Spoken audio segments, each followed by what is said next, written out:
C'est la grande forme pour nous qui sommes en tout cas sur le plateau par ici. Mesdames, Messieurs, bonjour. J'espère que ça l'est également pour vous qui avez pris le rendez-vous de cette émission. Vous êtes bien sûr la cour commune et une nouvelle semaine démarre. Enfin, j'y arrive. Une nouvelle semaine démarre donc avec de nouveaux sujets. Aujourd'hui, nous allons dans les entreprises comme d'habitude.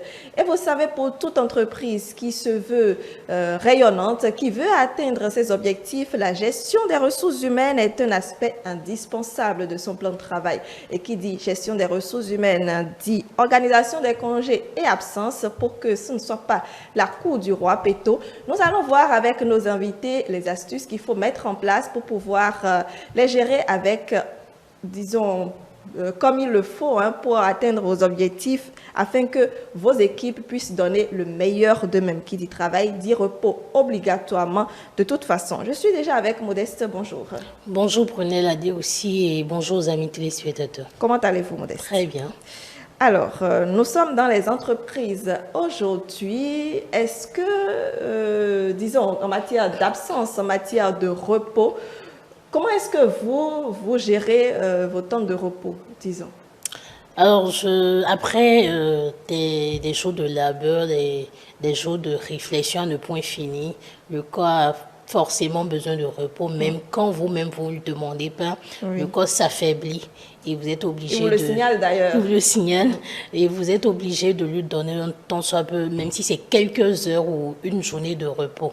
Donc, quand le repos s'impose, on est obligé de demander à l'hiérarchie de nous accorder quelques temps pour quand même nous retrouver. Parce que si vous ne vous retrouvez pas, vous n'allez pouvoir pas donner le meilleur de vous-même, donner tout ce que vous pouvez à l'entreprise. Donc, quand le repos s'impose, il faut quand même le prendre. Oui.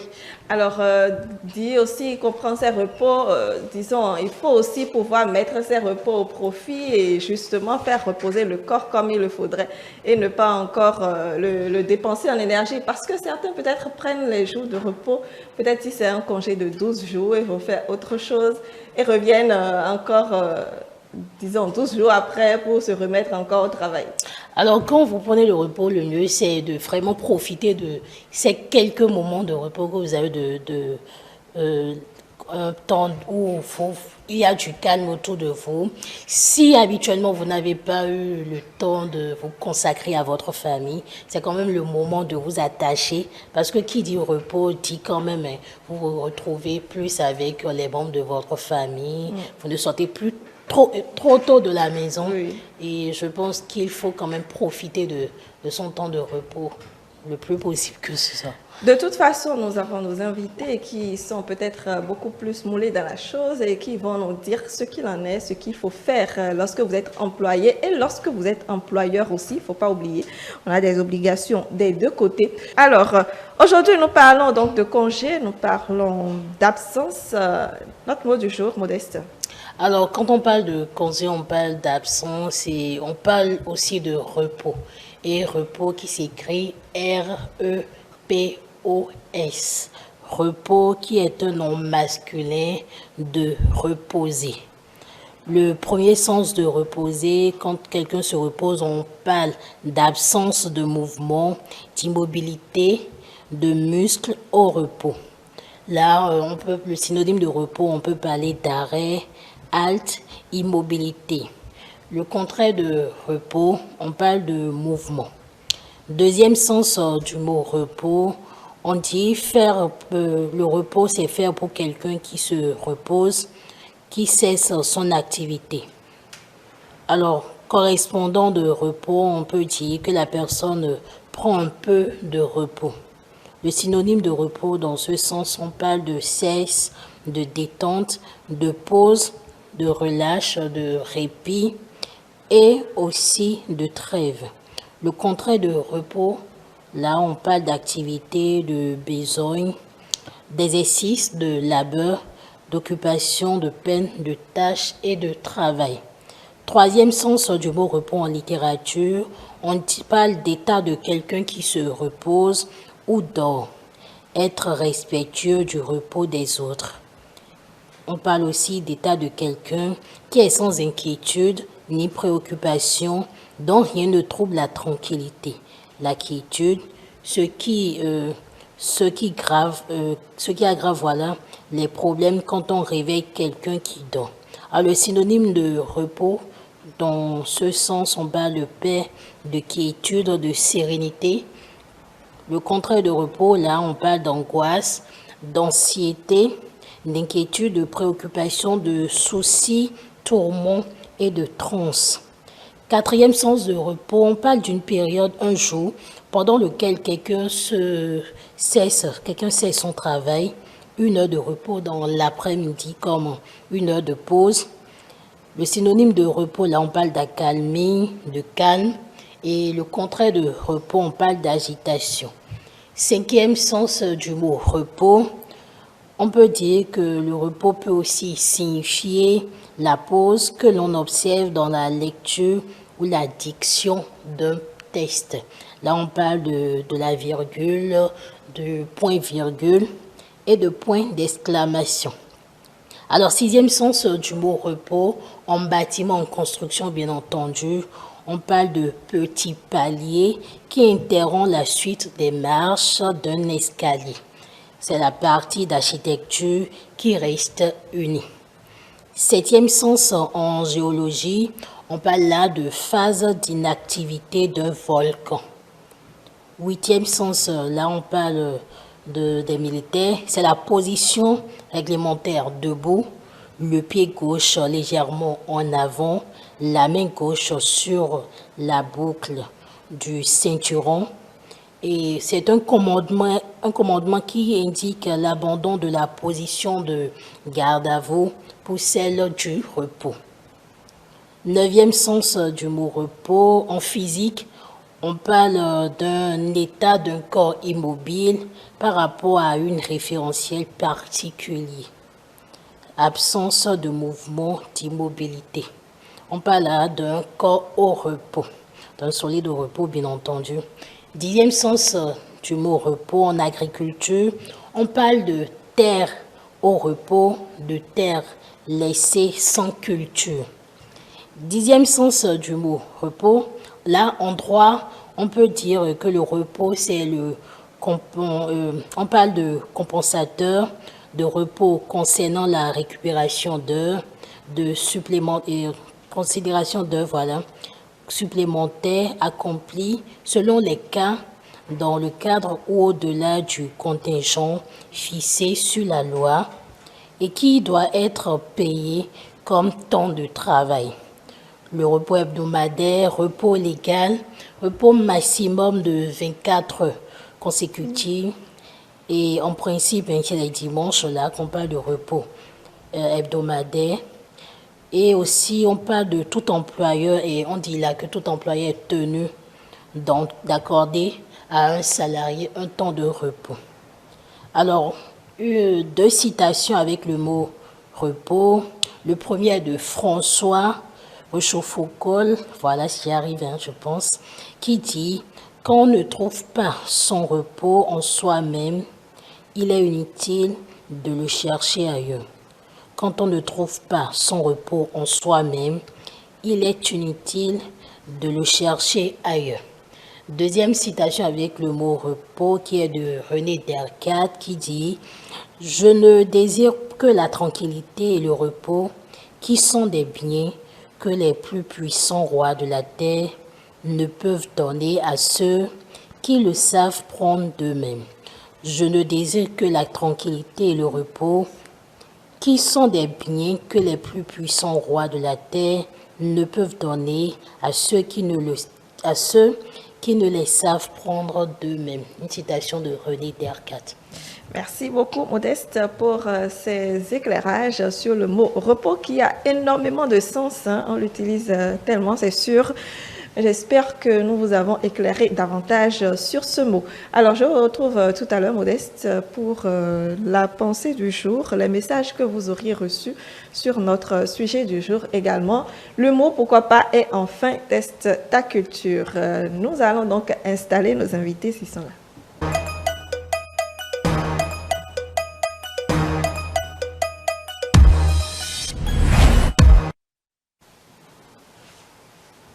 Voilà, nous avons nos invités ce matin qui sont installés. Je voudrais vous présenter, présenter Habib Prodonou. Bonjour. Bonjour madame.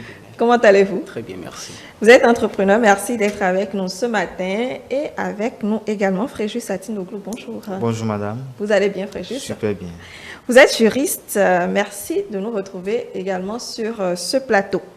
Alors, d'abord, essayons de clarifier aux amis téléspectateurs en termes de congés ce à quoi ils ont droit en tant qu'employeur d'une entreprise. Je voudrais démarrer avec vous, Fréjus. Alors, un droit pour l'employeur, je pense que c'est plutôt une obligation pour l'employeur d'accorder un temps de congé à ses employés. Lorsqu'on prend déjà le code du travail, au Bénin, on a plusieurs types de congés. Nous avons les congés maladie, nous avons les congés de maternité, nous avons les congés annuels payés. Et donc, il y a plusieurs congés. Il y a également on n'appelle pas ça congé, mais des absences que l'employé peut demander, peut solliciter auprès de son employeur pour plusieurs causes. Et donc, c'est une obligation pour l'employeur d'accorder un temps de congé à son employé et c'est un droit pour l'employé d'avoir un temps de congé lorsqu'il travaille dans une entreprise. Très bien. Donc, congé maladie, congé de maternité, congé annuel. Lorsqu'on parle de congé de maternité, quels sont les termes? Oui, les congés de maternité, ça concerne plus les femmes qui sont dans un état de grossesse. Le législateur dit que le congé de maternité démarre 6 semaines avant la date présumée de l'accouchement. Donc 6 semaines avant la date présumée de l'accouchement, la femme peut solliciter un congé et aller se reposer. Et ce congé-là qui commence 6 semaines avant la date présumée d'accouchement prend fin 8 semaines après la date de l'accouchement. Et donc, après l'accouchement, la femme doit encore rester à la maison pendant 8 semaines. Mais lorsqu'il arrive que, après l'accouchement, on constate où il y a une maladie constatée qui découle de l'accouchement, le législateur permet également à la femme de rester encore 4 semaines. Donc, ça fait 8 plus 4. Ça fait 12 semaines après l'accouchement. S'il y a une maladie qui découle de l'accouchement. Lorsqu'on prend les congés annuels payés, ce sont des congés que le législateur a prévus. Chaque année, chaque employeur doit aller en congé se reposer. Et ce congé va de 24 jours ouvrables jusqu'à 30 jours. Ça dépend de votre temps, le temps que vous avez déjà effectué dans l'entreprise. Et ça dépend également de chaque entreprise. Il y a des entreprises qui accordent jusqu'à 40 jours de congé à leur employeur. Mais le délai court qu'on a, c'est de 24 jours ouvrables. Donc, les week-ends ne sont pas comptés.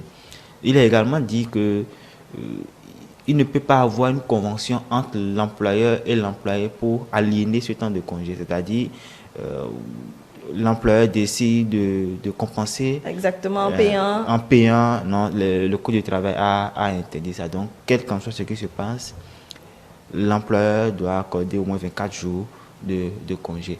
Et on ne peut pas déduire de ces 24 jours de congé, 24 jours, 25 jours de congé, les temps ou les absences que l'employé a sollicitées pour plusieurs causes, pour peut-être des causes familiales, des causes de décès. Donc, ce n'est pas déduit. C'est pas déduit, c'est pas déduit. Et les temps ou le congé maladie, parfois on a tendance à confondre les congés maladie et les congés annuels payés.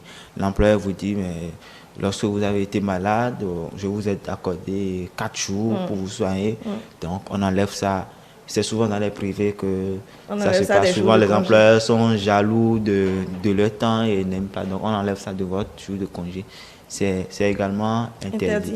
Et donc, chaque type de congé avec un schéma bien concis. Donc, il faut récapituler pour dire que les congés annuels sont différents des congés de maternité et différents des congés maladie et des absences sollicitées également par l'employeur pour diverses causes. C'est vrai que, bon, on est d'accord que lorsque l'absence est sollicitée, c'est pour une cause valable. Oui. Donc, si c'est accordé, donc c'est parce que l'employeur estime que la cause qui est à la base de cette sollicitation est bien valable. Donc, on ne revient pas après pour déduire ces temps de congé ou ces temps d'absence-là du congé annuel qui est une obligation de l'employé.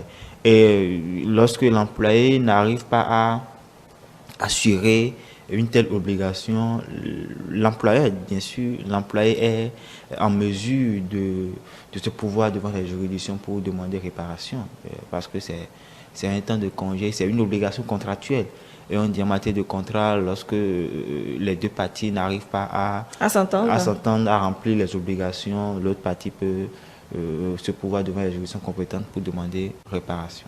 Très bien, voilà. Donc, mes téléspectateurs, vous êtes un peu quand même situés par rapport au congé que vous avez, autres, si vous êtes dans une entreprise, que vous travaillez pour quelqu'un. Alors, Habib Rodonou, vous avez un peu écouté les détails. Je ne sais pas d'abord si vous avez, étant donné que vous êtes dans les entreprises, vous travaillez avec les entreprises, vous avez un complément à faire avant qu'on ne poursuive. Oui, je voulais ajouter à ce qu'a dit le juriste, que lorsque nous parlons des congés payés, en dehors du contrat de travail, en dehors de la convention collective de travail, il y a aujourd'hui une forme de consentement qui peut exister entre l'employeur et l'employé, notamment pour ceux qui sont dans les 35 heures ou ceux qui sont peut-être dans un contrat à durée déterminée. Il y a une possibilité de passer à ce qu'on appelle la compensation ou l'indemnisation du congé. L'employeur peut décider payer le congé à l'employé et l'employé par consentement accepte que l'employeur lui paye le congé. Et ça, souvent, ce sont les prud'hommes qui procèdent à la rédaction de cet acte-là. Mais c'est uniquement dans les contrats à durée indéterminée qu'il est impossible d'aller à la compensation d'un congé qui n'a pas été bénéficié ou qui n'a pas été joui par l'employé. On peut aussi constater que du fait que beaucoup de fois on réalise que les employés sont aujourd'hui devenus des super demandeurs d'absence. Oui, j'allais y venir. Vous permettez? Oui, allez-y. Ils sont devenus des super demandeurs d'absence, peut-être pour 72 heures, bien que le juriste nous a fait comprendre que c'est pour des raisons qui sont super valables, qui sont très importantes. Les employés, donc alors, pour pouvoir cerner cela, parce que ça va beaucoup plus en leur défaveur, ils sont obligés de mettre en place certaines formes de circulaires qui n'ont rien à voir avec le code de travail ou avec la convention collective de travail. Et cette circulaire précise que lorsque vous dépassez peut-être 112 heures de permission d'absence, toute autre forme d'absence que vous sollicitez au sein de l'entreprise serait forcément déduite des congés que vous devriez bénéficier en principe. Et lorsqu'on parle des congés, il faut réaliser que, en principe, en une semaine ou en un mois, l'employé a droit à 2 jours de repos. Ce qui fait que la convention collective de travail décide désormais que les employés bénéficient de 5 semaines de congés, donc 25 jours ouvrables. Très bien. C'est vrai que dans certaines personnes, peut-être justement parce qu'ils savent qu'on ne peut pas déduire ces absences-là des congés normaux annuels, font à répétition des demandes d'absence dans l'année. Justement, est-ce qu'on a personne a encadré cela en fait, et est-ce que ce n'est pas aussi un peu justifié dans ce sens? Oui, je voulais revenir pour dire que même si dans une entreprise, il y a des notes circulaires qui encadrent un peu ce phénomène, je pense que ces notes circulaires ne sont pas au-dessus de la loi et donc ne doivent pas contredire ce que dit la loi. C'est vrai que chaque entrepreneur, chaque dirigeant a l'obligation dans son management d'encadrer un peu un certain nombre de choses pour la bonne marche de ses activités. Mais je reviens pour dire que lorsque la cause de cette sollicitation est bien valable, je pense que l'employeur a l'obligation d'accorder cette absence-là à l'employé sans pour autant déduire cela des temps normaux. Donc analyser la cause. Oui, c'est la cause parce que en tant qu'employeur, tu ne viens pas voir ton employeur pour lui demander de t'accorder un congé parce que tu as envie d'aller en week-end, ou bien tu as envie d'aller passer jeudi, vendredi avec ta copine, c'est pas une cause valable. Mais lorsque tu as un parent qui est indisposé, qui est hospitalisé, et tu amènes des preuves que voilà, j'ai tel parent qui est hospitalisé, l'employeur ne peut pas t'interdire d'aller au pied de cette personne-là, sous prétexte qu'il ne faut pas dépasser 72 heures. Si ta femme est peut-être hospitalisée, gravement malade, tu dois passer peut-être une semaine avec elle. Je ne pense pas que l'employeur, sous le contrôle d'un autre circulaire, peut interdire cela. Donc, il faut analyser les causes. Et ça revient à l'employeur, ça revient au responsable de ressources humaines d'analyser les causes pour voir si cela est possible ou pas. Si c'est justifié, cette demande d'absence. Alors, justement, on a parlé d'absence, vous avez parlé de maladie, hein, de quelqu'un qui est indisposé, donc à l'hôpital, hospitalisé. Mais justement, il y a également des absences qui sont octroyées lorsqu'on perd quelqu'un également. Oui, ça entre dans les causes valables parce que j'ai juste donné l'exemple de la maladie pour juste appuyer ce que je disais, mais ça rentre dans les causes valables parce que vous avez un décès en famille, vous devez partir peut-être le mercredi, il faut notifier ça à votre employeur. Ce qu'on constate également dans les entreprises, c'est que les employeurs viennent souvent peut-être à la veille ou 24 heures avant de solliciter l'absence pour dire que c'est demain. Demain, je ne serai pas là. Je pense que ça n'aide pas l'entreprise à évoluer si on vous a déjà programmé pour un service que vous ne devez pas être là. Ça engendre des pertes pour l'entreprise. Donc, il faut également revenir sur cela pour encadrer un peu. C'est vrai que le législateur n'a pas encadré en tant que tel ce côté-là de la chose. Donc, ça a donné une liberté aux employés de faire un peu ce que M. Habib appelle note circulaire. Et donc, je pense qu'il faut veiller à ce que ces notes circulaires n'aillent pas trop au-delà de ce que le législateur a prévu dans notre législation. Très bien. Oui, Habib. Je voudrais compléter. Lorsqu'on parle par exemple d'un employé qui a perdu ses parents, je crois que le document qui nous est un document de référence, c'est le contrat de travail ou la convention collective de travail. La convention collective de travail dit en son article que lorsque vous voulez bénéficier d'un congé ou bien d'une absence pour personne que vous avez perdue, c'est en situation ascendante, de manière plus proche à vous. Lorsque vous perdez par exemple un fils, vous avez droit à une semaine. Lorsque vous perdez un père par votre maman, vous avez droit à 3 jours. Lorsque vous perdez votre grand-père, votre grand-mère, vous n'avez droit à rien. Lorsque vous perdez votre temps, vous n'avez droit à rien du tout. Donc, ce qu'encadre le législateur, le code de travail, la convention collective de travail, c'est soit pour vos fils, pour vos parents, c'est-à-dire vos parents proches de manière accidentelle, papa, maman, ou bien peut-être vos frères, ou peut-être vos enfants. Quand c'est un frère, ou un papa, ou une maman, c'est 3 jours. Quand c'est un enfant à vous, c'est une semaine. C'est ce que le code de travail et la convention collective de travail en vigueur en République du Bénin permet. Je voudrais préciser, comme le dit le juriste, il est impossible pour l'employeur, c'est-à-dire pour l'entrepreneur, pour le chef d'entreprise, de réellement connaître est-ce que c'est valable, de réellement connaître les motifs. Des gens qui viennent vous demander un congé d'absence et qui disent peut-être je vais faire ci, mais je vais peut-être composer, mais il sait qu'il va en week-end, il sait qu'il va en telle chose. L'administrateur, l'employeur n'est pas la loupe, il n'est pas Dieu, il n'a pas tout l'esprit cerné pour savoir réellement est-ce que cette raison est valable. C'est surtout pour ça qu'il existe des circulaires d'une part. Mais d'autre part, c'est que quand les absences continuent par se manifester au sein de l'entreprise, qui est-ce qui paie? Entre l'employeur et l'employé, qui est-ce qui paie? C'est l'employeur qui paie justement. Parce qu'on vient à constater qu'il y a d'abord une baisse de performance. Au sein de l'entreprise, on vient à réaliser que vous n'avez peut-être pas préparé un intérimaire qui pourra assumer votre fonction pendant que vous êtes en situation d'absence au sein de l'entreprise. Donc une vacance de poste peut-être pour une période relativement courte de 3 jours, 4 jours, 5 jours, voire peut-être d'une semaine. Raison pour laquelle les entrepreneurs, les chefs d'entreprise prennent déjà leurs dispositions. Je voudrais préciser et dire aux juristes que lorsque vous avez affaire au prud'homme, lorsque vous allez au niveau de l'inspection du travail, les circulaires, c'est vrai, ne sont pas au-dessus de la loi, je réalise, mais dès lors que le circulaire existe au sein d'une entreprise et que le circulaire est vulgarisé et que le circulaire est accepté par tous les membres d'entreprise, chers juristes, la loi forcément prend acte et la loi est obligée de se conformer à ce circulaire. Raison pour laquelle, juriste, lorsque un chef d'entreprise sort un circulaire, on l'envoie à tous les membres de l'administration.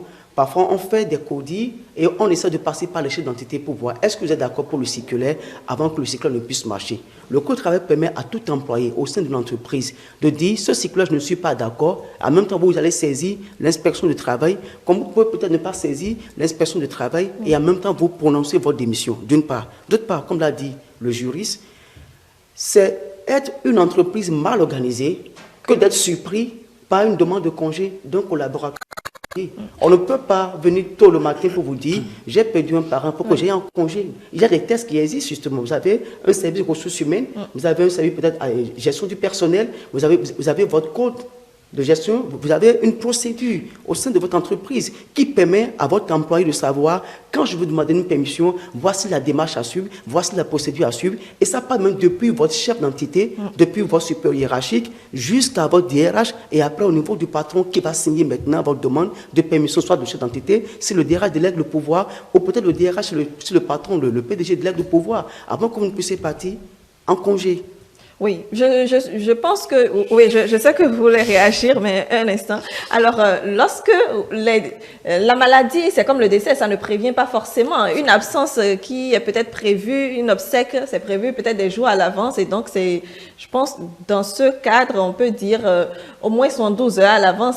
Mais un décès, est-ce que ça prévient à l'avance? Le décès ne prévient pas à l'avance, Madame Brunel, mais ce n'est pas parce que quelqu'un décède aujourd'hui que vous allez prendre congé aujourd'hui. Demain. Non, pas que vous allez prendre congé demain ou après-demain, pas du tout. Demandez une absence pour aller enterrer vos parents, le législateur s'en fout de ça, l'employeur s'en fout de ça. Mais par contre, demandez une absence pour aller assister vos parents qui sont en deuil, bien du fait que vous êtes en deuil, le législateur, d'accord, il prend ça en acte, il prend acte de ça. Parce que si vous n'avez pas le moral, vous ne pouvez pas travailler au sein de l'administration forcément. Vous avez forcément des courses à faire. Oui. Vous imaginez, quelqu'un décède aujourd'hui. Ce n'est pas une raison pour que vous puissiez prendre votre congé ou une demande d'absence. À moins peut-être que de manière verbale, vous le signalez et votre supérieur hiérarchique dit « Ok, je comprends ta douleur, tu peux aller ». Mais dès lors que tu vas, c'est qu'il a déjà pris des actes déjà, il a peut-être déjà pris des dispositions, vous revenez et vous signez cette demande d'absence où il vous dit « Ok, vas-y, mais n'oublie pas de me déposer ta demande d'absence ».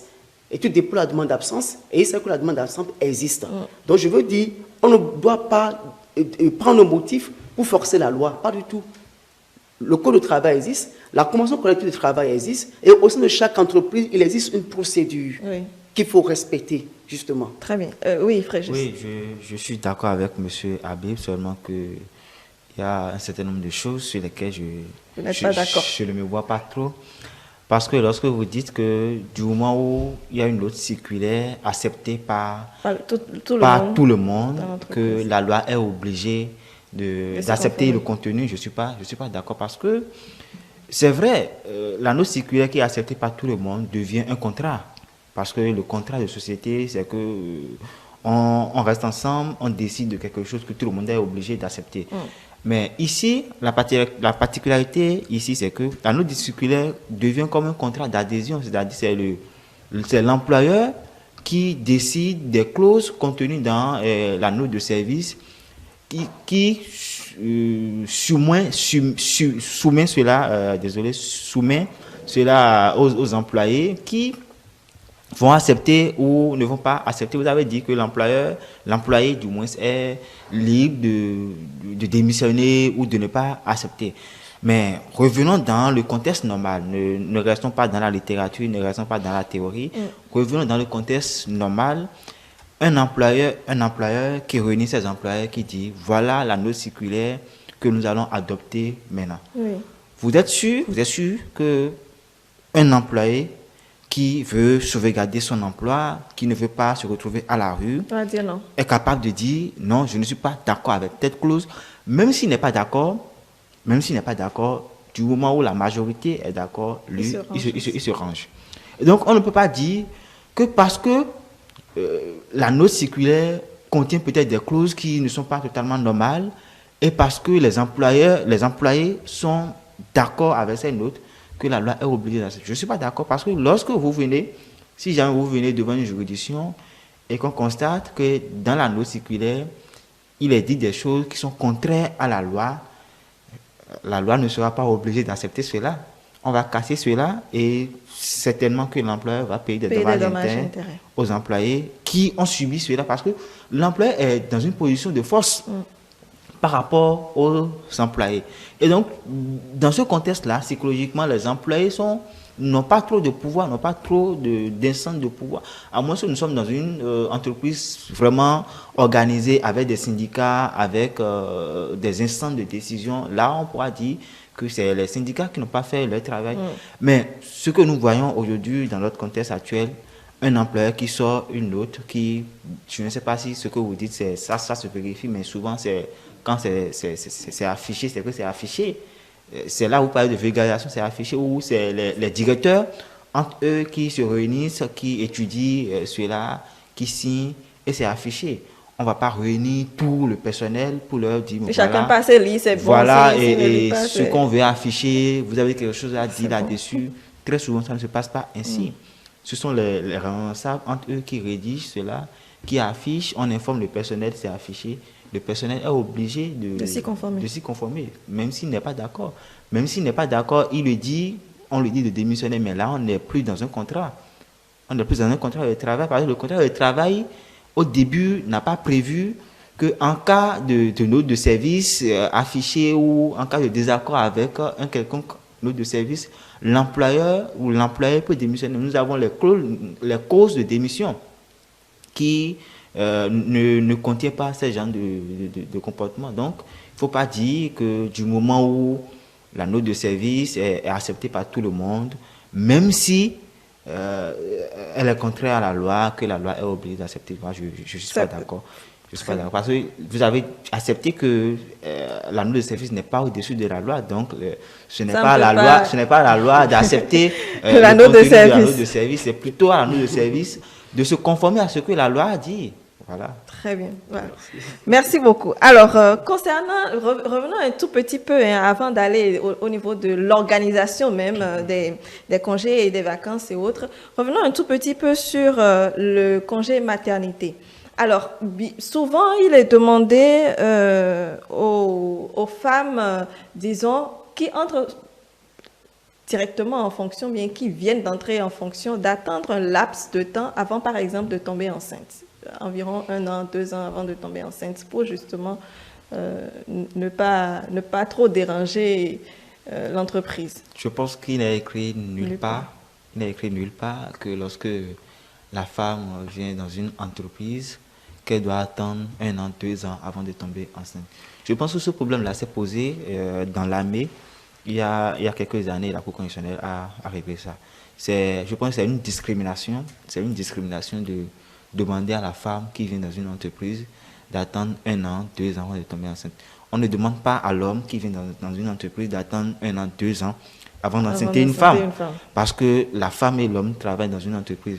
Et la femme ne tombe pas enceinte en l'air. C'est un travail d'ensemble. C'est un travail d'ensemble. Donc, s'il faut demander à la femme d'attendre 1 an, 2 ans avant de tomber enceinte, il faut également demander à l'homme d'attendre 1 an, 2 ans avant d'enceinte sa femme.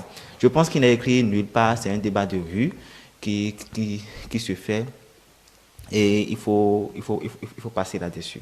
Très bien. Alors, autre chose que je voudrais... Oui. La loi, effectivement, le Code de travail ou la Convention collective de travail, notre document de référence, bien sûr, ne permet pas, ou d'ailleurs ne pas stipuler qu'il faut que la femme puisse attendre des temps avant de tomber enceinte. C'est vrai, pour une femme qui est responsable, qui est normale, je peux dire qu'elle peut avoir quand même un peu de jugeote. Je ne suis pas en train d'aller contre ce que vous dites. Mais je voudrais préciser pour dire que s'il y a quelqu'un qui est plus protégé par le Code du travail et la Convention collective du travail, ce n'est pas l'homme, ce n'est pas la femme, mais c'est la femme qui est enceinte, c'est la femme qui est en état. Le Code du travail est plus sévère et plus protecteur envers la femme qui est enceinte. La femme qui est enceinte, on ne la licencie même pas. Quelle qu'en soit la faute qu'elle a commise, on ne la licencie pas d'abord. La femme qui est enceinte, il y a des sanctions qu'on ne prend pas contre elle, bien qu'elle soit en état.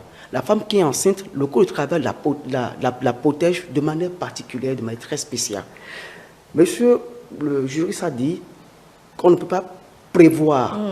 Mais pourquoi aujourd'hui les chefs d'entreprise essaient d'intimider? Je veux dire qu'ils intimident parce qu'ils savent qu'ils ne peuvent peut-être pas interdire cela, parce qu'on comprend qu'il y a souvent une baisse de performance ou que l'entreprise ne s'est peut-être pas rapidement préparée pour assumer l'intérim de la femme quand elle va pas prendre le contrat. Surtout si c'est une petite entreprise. Surtout si c'est une petite entreprise, voilà, merci. Oui, je voudrais revenir pour dire que vous avez bien dit que ça revient à la conscience de la femme qui vient dans une entreprise, de savoir que bon, pour atteindre les objectifs que je me suis assigné, il faut attendre quelques temps avant de tomber enceinte. Et vous l'avez su bien rappeler que la femme qui est enceinte, on ne la licencie pas. Ce qu'on constate souvent, c'est que lorsque vous venez dans une entreprise, déjà en entretien, on constate que vous êtes enceinte. C'est fini pour vous. Vous rentrez à la maison, vous ne revenez plus. Ou lorsque vous venez en entreprise, pour 2 mois, 3 mois après, on constate que vous tombez enceinte. Si vous êtes dans un contrat d'essai, une période d'essai, ça finit, on ne vous renouvelle plus votre contrat automatiquement. Donc, il y a ce genre de choses maintenant. Je pense que ce sont ces débats de rue ou ces réflexions-là qui font qu'aujourd'hui, les femmes, c'est vrai que le code a protégé la femme enceinte, mais dans la pratique, est-ce que la femme enceinte est vraiment protégée dans le secteur de l'entrepreneuriat ou dans un service? Je ne pense pas. C'est la femme enceinte qui est la plus vulnérable dans les entreprises. Dès que vous tombez enceinte, si vous êtes à une position, on peut rapidement vous ramener derrière parce que vous n'avez plus l'énergie, vous n'avez plus la force. Suivre mais le même rythme. Est-ce qu'il est dit qu'une femme enceinte n'a pas la capacité de rendre un résultat escompté? Je pense, en tout cas, je n'ai pas lu des statistiques, je n'ai pas lu des études en la matière, mais il faut quand même des études en la matière pour permettre aux employeurs d'agir comme ça. Un employeur qui veut agir comme ça doit nous dire, mais sous la base de telle étude effectuée par telle structure, on constate qu'une femme qui est enceinte n'est plus capable de faire telle ou telle chose. Donc pour ça, nous décidons peut-être de la ramener derrière. Mais jusqu'à présent, moi, je n'ai pas encore eu cas des études qui montrent qu'une femme enceinte n'a pas la capacité de travailler au boulot, n'a pas la capacité de rendre un résultat. Je pense que ce que les employeurs fuient le plus, c'est le temps de repos qui est accordé 4 semaines et 4 semaines et 8 semaines après. Je pense que c'est ce que les employeurs fuient le plus dans les entreprises parce que on se dit, mais si c'est un temps de congé payé. 12 mois, oui. C'est un temps de congé payé sur 12 mois. Si on doit accorder 3 mois à une femme et lui payer ses salaires régulièrement, alors qu'elle ne vient pas en entreprise travailler, c'est une perte. Et c'est souvent dans les privés qu'on constate ce genre de choses. Alors, les privés sont tellement capitalistes qu'ils ne veulent pas perdre même un franc. Donc, pour ça, ils sont dans les calculs, des calculs qu'on appelle des calculs machiavéliques, parce que l'être humain n'est pas en dessous de vos intérêts. L'être humain est en dessous de vos intérêts. Donc, il faut régler ce genre de choses dans la conscience des uns et des autres avant d'aller plus loin. Très bien. Alors, je voudrais qu'on clarifie également quelque chose. C'est également le congé annuel. À quel moment est-ce qu'on a droit au congé annuel? C'est-à-dire quoi? Généralement, lorsque vous entrez tout de suite en fonction, lorsque vous démarrez à travailler, il paraîtrait qu'on attend aussi 1 an. C'est après 1 an qu'on a droit à ces congés. Bien évidemment, parce qu'on dit congé annuel. Vous ne venez pas en entreprise et 3 mois après, vous demandez pas réclamer votre congé annuel. Il faut faire 1 an d'abord. Oui, c'est ce que le législateur a prévu. Il faut faire 1 an. Et c'est après ces 1 an, c'est 1 an après que vous demandez à vous reposer. Vous avez travaillé pendant 1 an et vous demandez par la suite à vous reposer. Donc, il ne faut pas, parce que le législateur a prévu des temps de congé annuels, il faut venir en entreprise 3 mois après, vous avez besoin des 2 mois, des 2 jours fois 3 jours. Oui, c'est 2 jours par mois. C'est 2 jours par mois que le législateur a prévu. Et donc, vous ne venez pas en entreprise 2 mois, 3 mois après, vous demandez peut-être à prendre, puisque le législateur a dit 2 jours par mois, vous demandez à prendre 6 jours. Je pense que ce n'est pas possible. Le législateur a été bien clair, il faut 1 an. Il y a d'autres entreprises qui vont même demander à ce que c'est après 2 ans de travail qu'il faut commencer par bénéficier des congés annuels. Très bien. Alors, autre chose également, nous allons marquer une pause tout à l'heure. Mais avant, ce que je voudrais clarifier, pardon, c'est que lorsqu'on commence à prendre ces congés, à un moment donné, et que vous n'en bénéficiez pas chaque année, parce que vous le savez, dans nos entreprises, certaines personnes n'arrivent pas à en bénéficier tous les ans. Et ça s'accumule, ça s'accumule, ça s'accumule, et on les perd à un moment donné. Oui, je pense que c'est vrai, c'est un fait. Dans notre contexte, ça se passe où parfois vous assumez une fonction que vous ne pouvez pas laisser, vous êtes conscient que vous ne pouvez pas laisser, vous n'avez pas quelqu'un qui pourra assurer votre intérim, donc vous êtes obligé de rester. Vous êtes obligé de rester, vous avez même conscience que vous ne pouvez pas partir, faire même plus de 5 jours à la maison, parfois. Et donc, parfois, ça s'accumule. Mais il y a M. Habib qui disait qu'il peut y avoir des consentements entre l'employé et l'employeur. Oui. Mais lorsque nous sommes dans un contrat formel, même je ne sais pas si dans le contrat à durée déterminée, c'est possible, mais lorsque nous sommes dans un contrat formel, le contrat à temps plein, il ne peut pas avoir de consentement entre l'employé et l'employé pour aliéner les temps de congé. Lorsque nous sommes dans un contrat formel. Peut-être lorsque nous sommes dans un contrat peut-être informel, parce qu'il y a des contrats informels où vous allez travailler le matin, vous allez travailler peut-être le soir. Dans ces cas, vous pouvez faire des discussions pour aliéner vos temps de congé, parce que là, vous travaillez par heure. Vous êtes payé à temps. Oui. Vous êtes payé à temps. Donc, dans ce contexte, vous pouvez discuter avec l'employeur pour être payé pour vos temps de congé. Mais lorsque nous sommes dans un contrat formel, de contrat à durée indéterminée, de contrat à durée déterminée, il ne peut pas avoir de consentement entre l'employeur et l'employé pour aliéner des temps de congé. Même s'il arrive que vous accumulez vos temps de congé, vous devez discuter avec l'employeur pour voir dans quelle mesure vous pouvez bénéficier de ces temps de congé-là de façon échelonnée. Vous pouvez prendre une semaine en 3 mois, une semaine en 3 mois, parce que vous avez plusieurs temps de congé. Mais c'est vrai que dans les entreprises, on constate souvent que ces temps de congé-là sont aliénés. Automatiquement, c'est aliéné, parce que même l'employeur, lui, il est d'accord pour aliéner ce temps de congé, il préfère prendre de l'argent. Et il sait que peut-être il est passionné par ce qu'il fait, il ne veut pas, lui-même il ne demande pas de congé, il préfère être payé pour ça. Mais si jamais ça pose un problème, ça vient devant la juridiction, c'est l'employeur qui va payer les pots cassés. Donc ça revient à l'employeur de savoir comment manager pour ne pas avoir des problèmes plus tard. Mais est-ce qu'après 5... Oui, je voudrais vous donner la parole sur cela. Mais est-ce qu'après 5 ans ou bien 10 ans, on ne perd pas une partie de ces congés qui ont été cumulés? Non, après 10 ans, on peut toujours bénéficier des 10 mois. Du moment où vous avez les preuves que sur un temps donné, vous avez droit normalement à tel jour de congé, que vous n'avez pas eu droit à ces jours de congé. Normalement, même après 20 ans, vous pouvez avoir ce temps de congé. Parfois, même lorsqu'on constate que dans les entreprises, les gens ne prennent pas de congé pendant 10 ans. Ils ne prennent pas de congé pendant 10 ans. Et il arrive que l'employé même sait qu'il ne peut plus bénéficier de ce temps de congé. C'est dans ces cas-là qu'ils vont en négociation avec l'employeur pour aligner ces temps de congé. Mais je ne continue pas à dire que c'est une insécurité pour l'employeur de ne pas donner des congés à son employé et de venir négocier ces temps de congé, aligner ces temps de congé avec l'employé. Très bien. Habib, comment ça se passe dans les entreprises? Je voudrais recadrer, préciser. Et moi, je crois qu'il n'existe pas et qu'il ne pourra jamais exister un contrat informel. Tous les contrats sont formels. Que ces contrats soient signés, juristes, ou que ces contrats ne soient pas signés, vous savez ce qu'on appelle, par exemple, le contrat tacite. On s'entend, on dit quelque chose, ça devient un contrat. Surtout quand on parle de contrat de travail, vous savez bien, juriste, quand on parle de contrat de travail, que cela soit signé, que cela ne soit pas signé, ça passe directement en contrat à durée indéterminée.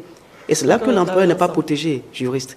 Quand vous rencontrez quelqu'un aujourd'hui, vous voulez l'embaucher, vous ne signez pas un papier, et il commence, ça devient un contrat à durée indéterminée. Le Code du travail a été clair par rapport à cela. Par contre, ce qui concerne le contrat à durée déterminée, le Code du travail dit l'employeur a la possibilité de payer le congé à l'employeur. Je vais vous préciser l'article, juriste, dans la Convention collective de travail. C'est seulement dans le contrat à durée indéterminée qu'il est impossible à l'employeur de payer le congé à l'employé et qu'il est impossible que l'employeur et l'employé puissent négocier. Si de manière cachée, c'est-à-dire si entre eux, ils font des consentements et qu'ils s'entendent pour payer, pour que l'autre ne puisse pas aller en congé, ça c'est leur problème. Oui. Le jour où ça va ressurgir, ou ça ira devant la loi prendra certainement ses dispositions. Le congé peut être payé dans quel cas aussi? Lorsqu'il s'agit par exemple d'un cas de licenciement, par exemple, ou d'un cas de démission, par exemple. Il y a ce qu'on appelle l'indemnité compensatrice, je vous le connaissez, du congé.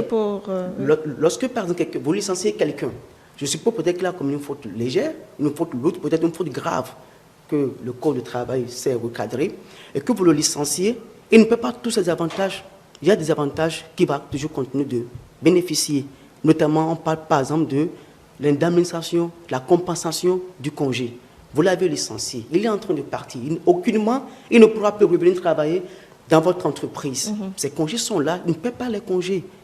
Même s'il a volé à faire n'importe quelle chose, le Code de travail insiste sur le congé de cette personne-là. S'il n'avait pas pris ses congés, on doit donc alors indemniser le congé. Ça veut dire qu'on ne peut pas lui payer forcément, si le congé, ça peut peut-être faire 500 000, on ne peut pas lui payer tous les 500 000, mais il y a une manière de calculer, c'est comme pas d'indemnisation.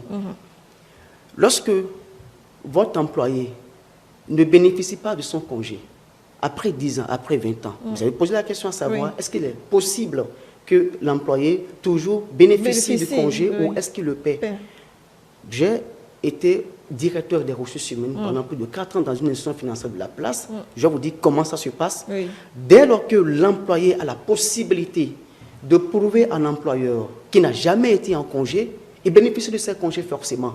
Et dans ce cas, il y a une manière de le faire pour qu'il puisse bénéficier de ses congés. Soit l'employé prend ses dispositions pour trouver un véritable intérimaire à cette personne. Si c'est 10 ans, ça lui fait 10 mois de congé. Vous formez un intérimaire, l'intérimaire prend ses dispositions avec le DRH ou avec le service compétent, il va en vacances et il se rassure quand même, bien qu'il soit en vacances, il y a quand même un télétravail qui va se faire, on fait un télétravail, et puis il reste toujours en coordination quand même avec son intérimaire, avec le DRH ou avec peut-être le chef service pour que le travail puisse avancer.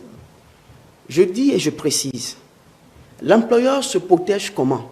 L'employeur se protège dès lors que, en début d'année, généralement, c'est à partir du premier trimestre, à la fin du premier trimestre, quand vous entamez peut-être le premier mois du deuxième trimestre, vous écrivez et vous demandez à chaque employé de vous faire parvenir à la direction des ressources humaines votre planning de congé.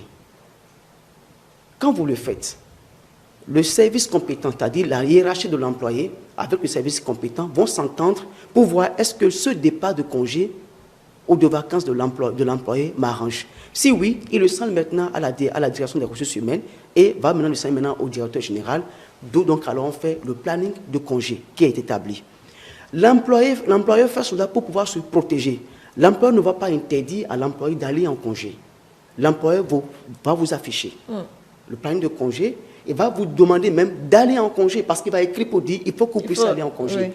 Mais en dessous, il va peut-être chercher à négocier avec vous pour que vous puissiez ne pas toujours partir en congé. Parce qu'il prend toujours ses garde-fous pour ne pas tomber sur le coup de la loi. Parce qu'il se pourrait que les arrangements puissent mal se passer et il va quand même sortir la note, et ça pour pouvoir se protéger. Quand bien même, l'a dit le juriste, nous ne sommes pas au-dessus de la loi, c'est clair, mais l'employeur prend quand même toutes ces dispositions possibles pour pouvoir se protéger. Je conseille spécialement à ceux qui nous écoutent, aux employés, de prendre leurs dispositions pour aller en congé. C'est important. C'est dans notre contexte ici qu'on trouve que si je pars en congé, je risque de perdre mon poste.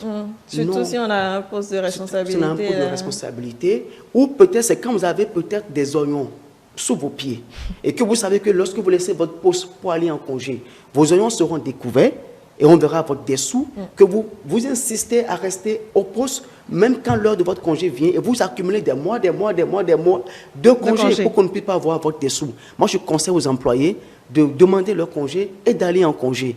Quand vous allez en congé, vous bénéficiez de beaucoup de choses. D'une part, c'est que vous revenez au service avec beaucoup plus de performance. Vous revenez avec un sang frais. Oui. Vous revenez avec une forte motivation. Quand vous partez en congé, vous avez la possibilité de vous occuper bien de votre famille, de vos enfants. Vous avez la possibilité de pratiquer un autre exercice, de pratiquer autre chose qui peut vous permettre de vous détendre. Ce n'est pas livrer une concurrence à votre employeur. Non, pas du tout. Vous pouvez faire votre jardin. Vous pouvez aller dans votre mini-entreprise, c'est-à-dire votre champ, et votre, comment dirais-je, en tout cas, il y a quand même l'employeur doit savoir comment préparer ses vacances, comment préparer ses congés pour revenir avec un sang très frais. Donc moi, je conseille aux gens de pouvoir aller en congé. Et s'il arrive parfois qu'on n'avait pas la possibilité, parce que dans tous les plannings de congé, l'employeur écrit en bas du planning de congé NB, ce planning est susceptible de modification. Ça veut dire que le plan ne peut pas être respecté à 100%. Il peut arriver qu'on fasse des décalages. Il peut arriver que vous demandez un mois de congé plein et que votre hiérarchie, votre service technique ou compétent disent, bon, je propose que vous puissiez faire 10 jours et 10 jours. Faute peut-être d'intérimaire ou peut-être à cause de la consistance du travail à abattre. Et si vous étiez parti, même si un intérimaire que vous partiez, ça pourra peut-être agir sur l'entreprise. Donc il y a toujours ces réglages, ces petits mécanismes que l'employeur essaie de mettre en place avec l'employé ou avec le DRH ou le service compétent pour que l'entreprise soit équilibrée, que l'entreprise ne perde pas sa performance. Très bien. Oui, Fréjus. Oui, je voudrais rapidement revenir sur deux choses que M. Abiba a dit. Je voudrais préciser que lorsque je parle de contrat formel, contrat informel, c'est peut-être vous qui n'avez pas bien compris de quoi je parle. Aujourd'hui, lorsqu'on parle de contrat, il y a deux sortes de contrats. Dans notre contexte actuellement, il y a deux sortes de contrats. Il y a des contrats à temps et des contrats à temps plein. Les contrats à temps, il y a également deux sortes de contrats. Ou il y a des contrats où on appelle l'employé et l'employeur, il reste dans un bureau, il signe le contrat. Il y a des contrats où l'employé et l'employeur signent le contrat, mais entrent dans le processus normal, qui est quoi? Aller déclarer le contrat au niveau de l'employé à la caisse de sécurité sociale, à l'inspection de travail. Mais il y a d'autres employeurs qui ne déclarent pas. Mais c'est là que je parle de contrat informel. Mais lorsque nous sommes dans ce cas de figure, l'employeur a la possibilité de négocier avec l'employé pour 7 ans de congé. Mais je reviens pour dire que moi, je ne suis pas... Laissez-moi finir, s'il vous plaît. Non, s'il n'est pas déclaré. S'il n'est pas déclaré. Il y a des situations d'emploi où l'employeur n'est pas déclaré. Donc c'est informel, là, le contrat informel. Pour moi, c'est informel. Non, juriste. Pour moi, écoutez-moi, pour moi, c'est informel parce que normalement dans le processus normal de recrutement, lorsque vous recrutez un employé, vous lui signez son contrat de travail, vous le déclarez. N'est-ce pas? Vous le déclarez. Mais lorsque vous ne le faites pas, c'est un contrat, pour moi, c'est un contrat informel. Pour ça, c'est vous qui le qualifiez. Je ne vais pas qualifier comme ça. C'est peut-être une faute pour l'employeur, d'accord? Parce que quand l'employeur vient démissionner ou bien vient le prouver, l'inspection du travail s'en saisit et vous oblige à lui payer toutes ces allocations. On va écouter Fréjus d'abord. Non, Habib, vous allez parler tout à l'heure. Ça ne respecte pas les règles légales. Vous allez le processus normal de recrutement, pour moi, c'est un contrat informel. Je vais revenir pour dire que dans le code de travail, moi, je n'ai lu aucune disposition qui permet à l'employeur d'aliéner ou à l'employé d'aliéner ses temps de congé. Moi, je n'ai pas encore lu. Peut-être après l'émission, nous allons prendre les deux codes et confronter nos idées. Moi, je n'ai pas lu. Et j'ai bien étudié le code du travail. En tout cas, le code du travail, précisément, je l'ai bien étudié. Tout ce que j'ai vu dedans, c'est que l'employeur n'a pas le droit de payer les temps de congé à son employé. C'est vrai que dans la pratique, dans l'autre contexte, ça se fait, mais ça ne veut pas dire que parce que ça se fait, que c'est autorisé dans la loi. Je vais encore revenir sur une dernière chose que vous avez dit. Vous avez parlé d'indemnité compensatoire lorsqu'il y a licenciement. C'est vrai, c'est ça qu'on appelle le solde de tout compte dans votre jargon. Lorsque on arrive à un licenciement et qu'il y a des heures supplémentaires impayées, il y a des congés, que l'employeur n'a pas pu bénéficier. On est dans un contexte où, parce que l'employé est déjà licencié, on ne peut plus lui accorder 7 ans de congé là. Il n'est plus dans l'entreprise. Donc, on est obligé de lui payer. De lui payer cela. Mais ça ne veut pas encore dire, parce que là, je vois que vous êtes en train de faire une confusion. Ça ne veut pas encore dire, ça ne veut pas encore dire. Non, mais j'ai précisé. Oui, bien Ça ne sûr veut pas encore dire J'ai que fait des parce que l'employé qui est licencié, on lui paie ses droits de congé, que déjà, dans le cadre du travail, on peut lui payer ses droits de congé. On peut ne pas lui donner des congés et lui payer ses droits de congé. Après l'émission, nous allons certainement confronter. Non, moi, je pense que j'ai précisé, Madame Brunet, j'ai précisé, j'ai fait des précisions. Il n'a pas dit que J'ai fait des précisions, dans le cher cadre ami. de travail. Il n'a pas dit. Non, ce que j'ai compris, Indemnité compensatrice. non, ce que j'ai compris, Oui. c'est que M. Habib est en train de dire que il est autorisé par la loi que l'employeur et l'employé puissent discuter et aliéner les temps de congé. Vous avez mal entendu, je ne suis pas d'accord. C'est pas ce que j'ai dit, juriste. C'est pas ce que j'ai dit. J'ai dit qu'il peut arriver que l'employeur et l'employeur s'entendent, mais que ça c'est entre eux. Mais le jour où ça va sortir ou se passer mal. Ils s'en saisissent. Donc on est d'accord que ce n'est pas ce que la loi a prévu. C'est juriste, je précise et je redis. En ce qui concerne le contrat à durée déterminée, parce que vous parlez du contrat à durée indéterminée, juriste. Moi, je parle du contrat à durée déterminée. Et je vais vous dire et vous donner l'article dans la Convention collective du travail. Quand vous parlez du contrat à durée déterminée, il est possible, il est prévu que l'employeur puisse payer le congé à l'employé. Vous avez quelqu'un qui vient de rentrer dans votre entreprise, qui est en train de faire 1 an dans votre entreprise. L'entreprise a été récemment créée. Il est le seul à ce poste-là. Il n'a pas un intérimaire. Vous ne le laisserez pas partir en congé. Ce n'est pas possible. Qu'est-ce que vous faites? Vous lui payez le congé. Le Code du travail le précise au niveau du contrat à durée déterminée. Nous sommes dans la pratique. On va vérifier d'ailleurs tout à l'heure. Non, mais il vient de dire une chose. Il dit nous sommes dans la pratique. Nous sommes dans la pratique. Donc, je vous le concède, je vous en donne acte. Très bien. Merci beaucoup à vous. Je vous propose de faire une pause.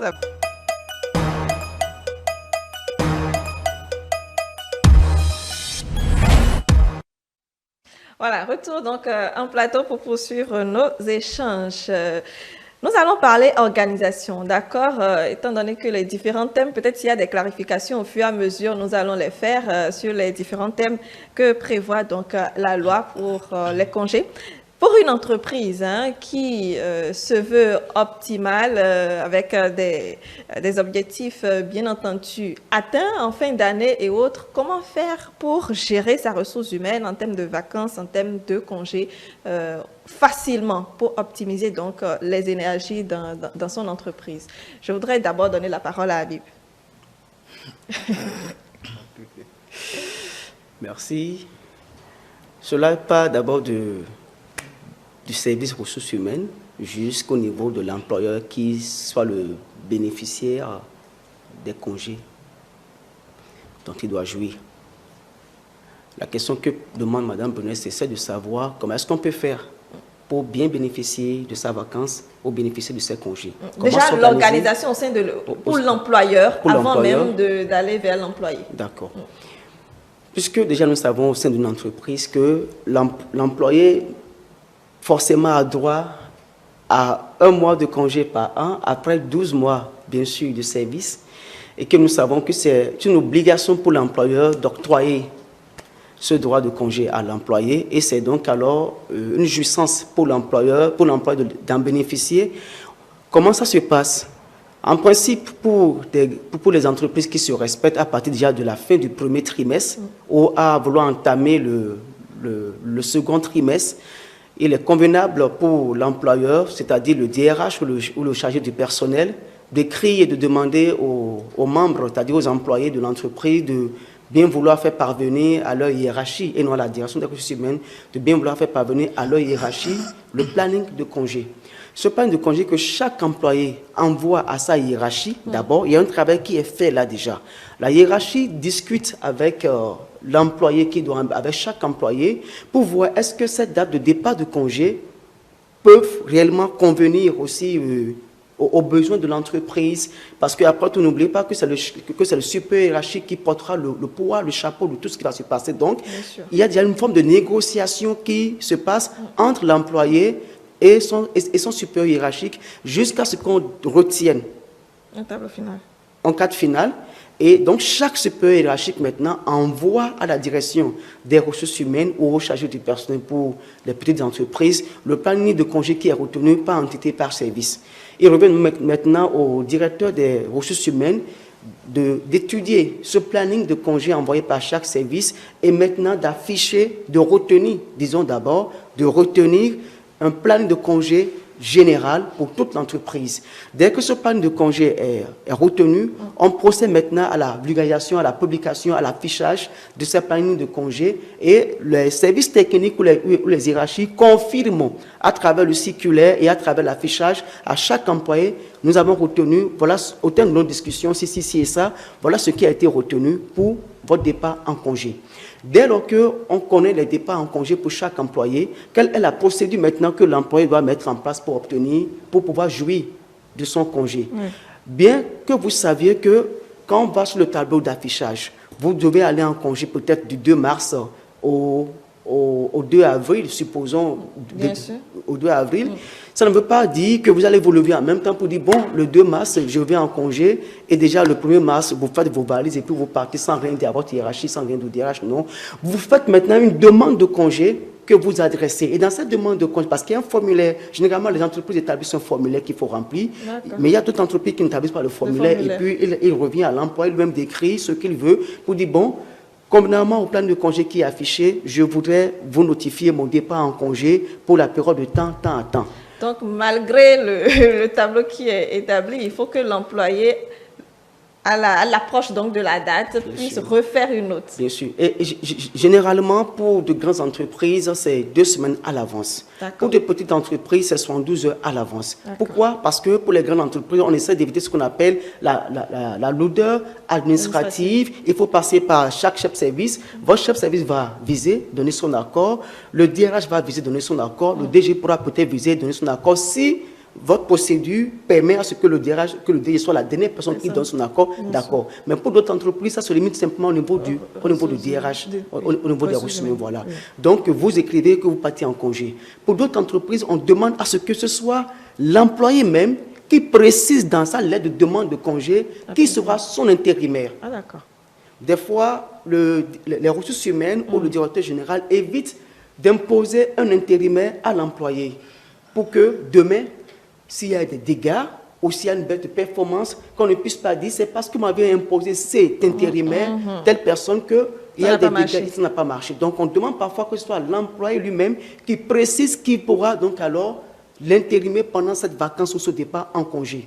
Il revient maintenant à la ressource humaine, après les évaluations de voir est-ce que la personne que l'employé, que le bénéficiaire de congé est en train de proposer comme intérimaire pourrait réellement accomplir la tâche. C'est la raison pour laquelle, dans certaines entreprises, il existe ce qu'on appelle l'évaluation du personnel. On évalue régulièrement le personnel de manière périodique, peut-être après 6 mois ou peut-être après 1 an. On essaie d'évaluer le personnel et quand on évalue le personnel, on voit les compétences du personnel pour que demain, quand on va vouloir choisir un intérimaire, en fonction des évaluations, on dira que telle personne est vraiment apte à assumer ton intérim comme tu l'as proposé, ou bien que tu as voulu proposer telle personne pour assumer ton intérim, nous proposons que ce soit telle personne qui assume ton intérim à coup de ci et ça, ou vu peut-être les résultats des évaluations qui ont été faites.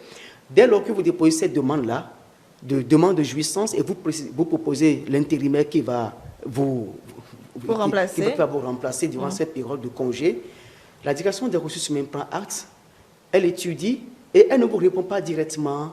Parce que vous savez que dans notre administration, on va de manière descendante et non de manière ascendante. On passe depuis le chef pour aller jusqu'au subalterne. Donc, il revient maintenant au DRH de vous répondre à travers vos supérieurs hiérarchiques.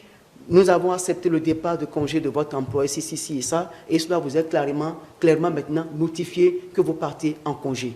Bien, en partant en congé, on vous demande de préciser, on vous demande d'apprêter un certain nombre de dossiers. Vous apprêtez un certain nombre de dossiers. Les tâches que vous étiez en train de faire et que vous savez que vous ne pourriez pas finir de faire cela pendant les 2 semaines, on vous demande de faire le tableau de bord, de présenter toutes les tâches qui sont en cours et D'accord, que pour votre que intérimaire puisse travailler dessus. puisse travailler dessus. Raison pour laquelle parfois ça prend 2 semaines parce que en même temps quand on connaît l'intérimaire, si l'intérimaire est accepté, on vous affecte en même temps l'intérimaire. L'intérimaire reste avec vous pendant une période de 2 semaines pour transition, en fait. une période de transition, pour prendre un peu la main, comprendre un peu le dossier. Quand bien même l'employeur sait et l'employeur aussi sait que quand il sera en congé, il restera en contact étroit bien sûr avec l'intérimaire et avec aussi son supérieur hiérarchique pour que c'est-à-dire le travail puisse avancer, qu'on ne constate pas son absence. L'objectif de l'employeur, et qui devrait être en principe dans l'éthique commun de l'employeur aussi, c'est celui-ci, même quand vous partez en congé, qu'on ne puisse pas sentir votre absence. Il ne faudrait pas qu'on sente que vous êtes absent. Donc vous passez la main, on a une phase de transition. L'employé s'en va. Dès lors que l'employé finit de jouir ses congés et il revient, il est important, c'est le DRH même maintenant, qui écrit, ou le chef du personnel, qui écrit au supérieur hiérarchique, mais aussi à l'employé aussi pour dire, votre temps de congé est fini, vous reprenez tel jour, ou même vous avez repris tel jour, et vous passez par votre supérieur hiérarchique. Quand vous passez par votre supérieur hiérarchique, on permet à ce que l'intérimaire puisse vous présenter ce qui a été fait pendant que vous étiez en congé. Qu'est-ce qu'il a fait? Où est-ce qu'il s'est arrêté? Ben, l'intérimaire ne vous quitte pas. L'intérimaire reste avec vous pendant une période de 2 semaines ou pendant une période de 1 mois pour vous présenter tout ce qu'il a fait et vous suivez un peu avant que l'intérimaire ne puisse repartir à son poste. Mais force est de constater que dans certaines entreprises, dès lors que le bénéficiaire du congé revient, l'intérimaire en même temps quitte et puis il plie bagage, il repart, donc il repart à son poste et on sent qu'il y a un flottement, voilà. Pour la reprise des activités, étant donné qu'il est allé au repos et tout cela. Après, Je pense que M. Adil a su bien expliquer les choses. Moi, je voudrais juste ajouter que lorsque le travailleur fait la demande, l'employeur doit s'assurer de lui notifier également son congé.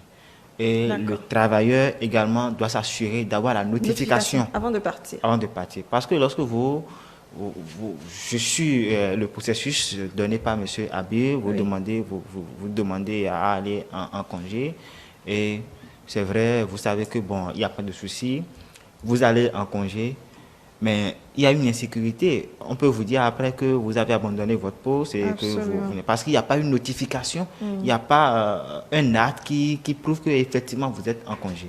Et donc, il faut pour la sécurité de l'employeur et pour la sécurité de l'employé également. Parce que l'employé, il est en sécurité lorsqu'il quitte le boulot, il n'a pas une notification de congé, il est à la maison, il va passer 25 jours. Il peut revenir, mais on lui dit, mais vous avez abandonné votre poste depuis 25 jours. De même que l'employeur qui ne notifie pas la période de congé, l'employeur peut revenir après pour dire, mais moi, je n'ai jamais été en congé ici, mais... Il faut me dédommager. Moi, je n'ai jamais été... malgré qu'il soit parti. Malgré qu'il soit parti, il revient et dit, lui n'a jamais été en congé parce qu'il n'y a pas eu de notification.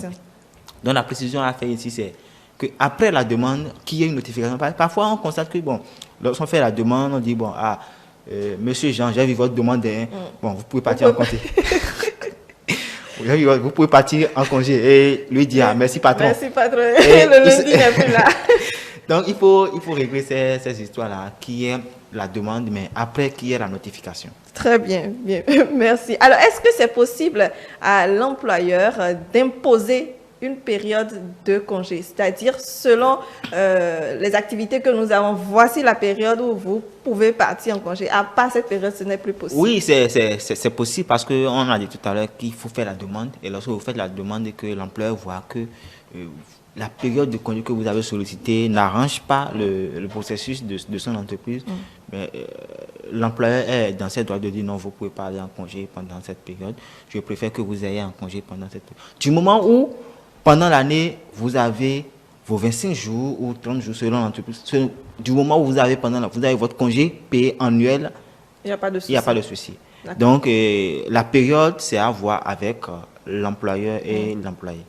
Vous savez, en fin d'année, tout le monde veut aller passer, passer souvent les vacances avec la famille. Exactement. En décembre, tout le monde veut rester au boulot jusqu'en décembre. C'est en décembre, on dit, mais moi, je préfère aller en congé. Si ça n'arrange pas l'employeur, donc... c'est pas possible. Très bien. Alors, une autre question que je voulais poser. lorsque une personne qui a un poste de responsabilité est en congé, est-ce que c'est possible également, ou c'est autorisé de le remplacer? C'est-à-dire quoi? Il a un intérimaire justement et qui travaille pendant son temps de congé, mais jusqu'à ce que le titulaire revienne du congé, c'est-à-dire on confirme l'autre à son poste. Parce qu'on a dit tout à l'heure que c'est l'une des raisons aussi pour lesquelles on ne veut pas forcément partir en congé, parce qu'on a peur de quitter son poste à responsabilité. L'administration est une continuité, disons. Oui. La présence ou l'absence d'un employé, d'un supérieur hiérarchique ou d'un cadre au sein d'une administration n'empêche pas le chef d'entreprise de prendre cette disposition. À tout moment, on peut vous remplacer, que vous soyez présent ou que vous ne soyez pas présent. Parce que ce n'est pas un trône. Où vous éternisez, ce n'est pas un mandat qu'il faut respecter. C'est vrai. Encore bien qu'on sait parfois comment se passent les mandats. On peut commencer, ne pas finir. Mais là, ici, c'est une fonction, c'est une entreprise. Et il revient au chef d'entreprise, avec peut-être le directeur des ressources humaines, s'il le faut, de décider de vous remplacer ou de ne pas vous remplacer. Mais dans le cadre normal des choses, avant qu'on ne puisse vous remplacer, vous êtes quand même tenu informé. On vous invite à un comité de déontologie ou à un comité de prise de décision qui est de manière restreinte. Et on vous informe peut-être du changement à venir au sein de l'entreprise. Si vous n'avez pas commis une faute lourde, une faute grave, s'il n'y a peut-être pas une baisse de performance au niveau de votre poste de travail, s'il n'y a peut-être pas un entrant, je veux dire, c'est-à-dire un nouveau changement qui vient de l'entreprise et qu'on veut peut-être créer un nouveau poste, on va que vous êtes capable de gérer ce nouveau poste et il faut qu'on mette quelqu'un à votre place. Je pense que l'employeur n'a aucune raison en principe de vous remplacer pendant votre départ de congé, en principe. Mais, je répète, l'employeur a la possibilité et a ce pouvoir de vous remplacer à tout moment. Très bien. Quelque chose à Oui, ajouter? je suis d'accord avec M. Habib, tout en précisant que... mais c'est bien, vous êtes d'accord maintenant. Je suis d'accord avec M. Habib, tout en précisant que c'est une décision discrétionnaire de l'employeur de nommer telle ou telle personne à tel ou tel poste, compte tenu de ses performances, de ses compétences. L'employeur n'est pas obligé de justifier telle nomination ou telle autre nomination. Seulement que ce que je voudrais ajouter ici, l'employé qui est en congé ne peut pas recevoir une notification d'un changement de poste. Ce n'est pas possible. L'employé qui est à la maison ne peut pas recevoir une notification d'un changement de poste. Donc, au moment où il est à la maison, on ne peut pas normalement changer de poste. On peut attendre son retour, 2 jours après, on lui notifie que voilà, il n'est plus à ce poste. Mais il ne peut pas revenir et apprendre que voilà, je ne suis plus là, ou bien il revient, on voit que bon, la clé du bureau a changé. Je pense que ce n'est pas dans la chose normale des choses d'agir ainsi. D'accord, oui. Je complète. Oui. Il faut comprendre qu'il y a certains employeurs qui ont cette magie de faire ces choses-là. Lorsqu'ils commencent par vous soupçonner et qui savent peut-être que votre présence pourrait embrouiller les pistes sur lesquelles ils doivent aller pour faire des contrôles. Oui. Vous êtes peut-être un auditeur, vous êtes peut-être un comptable, ici et ça. On se tait, on a eu des fuites. On n'a pas besoin de faire le contrôle en votre présence. Vous partez en congé, on commet un audit derrière vous et on vous invite maintenant pour autre chose. Encore bien que des fois, pour faire l'audit, il faut que la personne soit là. Mais c'est normal, quand vous voulez auditer quelqu'un, il faut qu'il soit forcément là, il faut qu'il communique les pièces, il faut qu'il réponde de certaines choses. Oui. Mais il y a d'autres services où on attend que vous soyez d'abord en congé, et puisqu'on sait que votre intérimaire ne maîtrise pas tout, oui.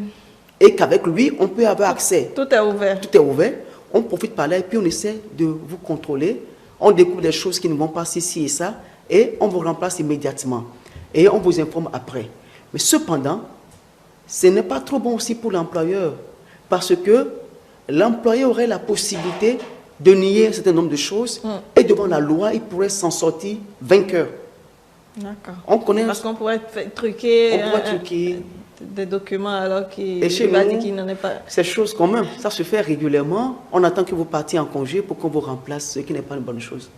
Oui, je suis d'accord parce que la procédure d'audit doit être une procédure contradictoire. Bien sûr. Contradictoire où l'employé qui veut être audité doit être présent et apporter des preuves, réfuter même les allégations. Donc, si c'est derrière l'employé que l'audit il est audité, il est en droit même parce que l'audit serait irrégulier, parce qu'il n'est pas là. C'est derrière lui qu'on va fouiller ces dossiers. Rien ne prouve que tout ce qu'on a retrouvé dans le bureau, ça lui appartient vraiment. Rien ne prouve que ce qu'on a retrouvé dans son ordinateur, ça lui appartient vraiment. Donc, ça peut être une manœuvre pour pouvoir le faire partie de là. Et M. Abib l'a dit devant le tribunal. Déjà, même devant le tribunal ne pourra pas même accepter les pièces à conviction qui sont ressorties de ce processus d'audit là, parce que c'est pas du tout contradictoire. Très bien. Vous avez dit tout à l'heure que l'employé qui est en congé ne peut pas recevoir des notifications. Est-ce à dire que l'employé qui est en congé, disons, ne travaille pas également? C'est-à-dire, parfois on est en congé, mais on travaille également de loin parce que justement, il faut répondre à certaines choses. En principe, l'employé qui est en congé ne travaille plus. Parce qu'on a dit congé. Quand il est en congé, il est hors de l'entreprise. Mais parfois, on constate que dans la pratique, il y a des postes où, même lorsque vous êtes en congé, vous avez l'obligation d'être là pour assurer la bonne marche des choses. Mais normalement, lorsque vous êtes en congé, vous coupez toute communication avec... on peut couper ses téléphones. Vous êtes en droit de couper votre téléphone et disparaître. Mais vous devez revenir à la date de votre reprise de congé. Il ne faut pas oublier la date si vous ne revenez pas ou si à la date du retour, votre téléphone est toujours éteint, l'employeur a la possibilité de prendre les dispositions nécessaires à votre encontre. Très bien. Oui. Effectivement, le fait que vous ne reprenez pas votre poste après votre congé peut être justifié comme un abandon de poste où l'employeur a la possibilité de traduire autrement. Mais il faut quand même dire que dans le code de travail, c'est précisé que l'employeur peut octroyer quelques jours en plus à la demande de l'employé. L'employé peut écrire et demander à l'employeur, c'est vrai, il est convenable que je puisse reprendre le 20. Toutefois, je vous prie de m'accorder jusqu'au 23, jusqu'au 24 ou 25 avec des motifs valables. Au besoin même, il apporte des preuves, raison pour laquelle il demande. On sait que quand on parle de congé payé, congé annuel, c'est inclus en même temps et les délais de route. Donc, celui qui veut voyager, qui va à Paris, qui va peut-être au nord, doit savoir que les délais de route sont inclus dans son congé. Dans les 24 ou 25, ou ça dépend. Voilà. Qu'il ne puisse pas dire que c'est parce que je vais en France ou à Paris, je vais au nord, je vais à Kamtchatka, qu'à cause du délai de route, je ne pourrais pas reprendre service à telle date fixée selon le planning de congé. Pas du tout. Mais par contre, il peut demander pour autre motif. Je vous prie de m'accorder 3 jours de plus, 4 jours de plus, 5 jours de plus, et il justifie cela à l'employé. Alors, ma question, c'est, ces jours de plus sont considérés quoi? Des jours d'absence simple qui ne sont pas forcément déduits des jours de congé ou des jours de congé qui seront déduits après? Oui, ça dépend des motifs. Ça dépend des motifs qui sous-entendent cette sollicitation-là. Mais lorsque les motifs ne sont pas du tout valables et que l'employé même sait que ce sont des motifs qui ne sont pas valables, toutefois, il peut négocier avec l'employeur pour dire, bon voilà, j'ai fait 5 jours, mais je vous demande de me donner 5 jours de plus. Sur les congés à venir, vous pouvez en déduire. Mais si c'est des causes valables, on ne peut pas déduire ces jours supplémentaires des congés à venir. Très bien. Alors, est-ce que au niveau du personnel, des personnes qui sont prioritaires, c'est-à-dire dans la prise des congés, dans l'organisation même des choses? Oui, il y a des personnes prioritaires, bien évidemment, parce que c'est l'organigramme de l'entreprise. L'employeur peut voir, bon, lorsque je calcule un peu, je pense que si telle personne va en congé très rapidement, ça ne me cause pas trop de soucis, donc je préfère le laisser aller en début d'année rapidement, pour qu'après, il puisse assurer, ou l'entreprise qui sait que, bon, c'est pendant les vacances que j'ai plus d'affluence ici, donc je préfère libérer les caissiers. Les caissiers vont en congé et reviennent en vacances pour pouvoir assurer. Donc, c'est à l'employeur de... M. Abib a dit que chaque année, il y a un planning qui est affiché. Donc, ça revient au responsable de ressources humaines de voir quel employé peut aller en congé pendant quelle période, et discuter avec les employés pour que cela se fasse ainsi. Très bien. Ah oui. Oui, bon, je vais préciser. Généralement, les employeurs vont vous demander, vont peut-être vouloir négocier entre vous, avec vous, entre le 1er mai jusqu'au 31 octobre. Parce que du 1er mai au 31 octobre, on réalise que les activités ne sont pas aussi fluides que ça. Il n'y a pas une masse de travail. Mais vous allez voir qu'à partir du 1er janvier jusqu'en mars, du premier trimestre, c'est assez dense. Le dernier trimestre est super dense aussi pour les entreprises. Donc, généralement, ils négocient entre 1er mai au 31 octobre de l'année. Voilà. Très bien. Voilà.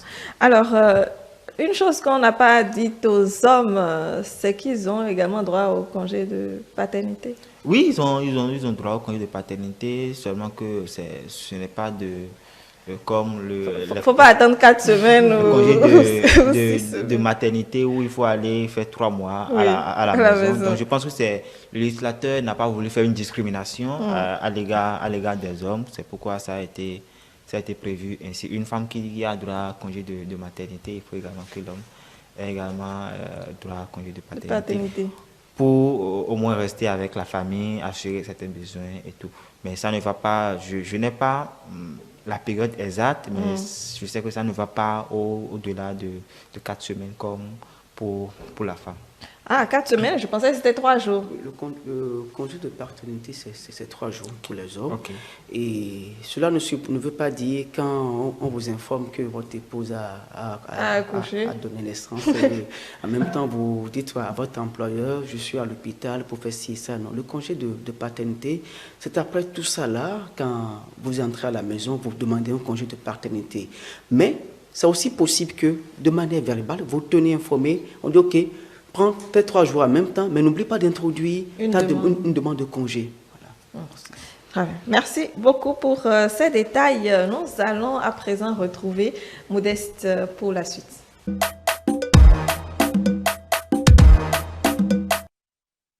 Voilà, Modeste, on vous retrouve pour les messages. Alors, le premier message qui dit « Bonjour le plateau, on a ici au Mali 30 jours de congé annuel. On peut un congé de 7 jours pour les choses de famille, c'est-à-dire les décès. J'ai jamais pris régulièrement mes congés parce que je suis le seul dans mon domaine de fonction. Plus de 10 ans déjà. Wow. Je profite pour ces 7 jours de décès de mes parents et la fête de Tabaski. Donc quand il y a décès chez moi, j'en profite pour quand même prendre mes jours de congé. Alors, un autre message qui dit « Bonjour le plateau, oui, en tant qu'agent de l'État, je prends régulièrement mes congés qui sont de 2 mois et demi au cours de l'année. À cela s'ajoute le congé parental qui est de 2 jours lorsque ma femme accouche. Mais je vous avoue que je ne fais rien pendant que je me repose totalement. J'essaie de parcourir quelques temps libres avec mes enfants et avec ma famille.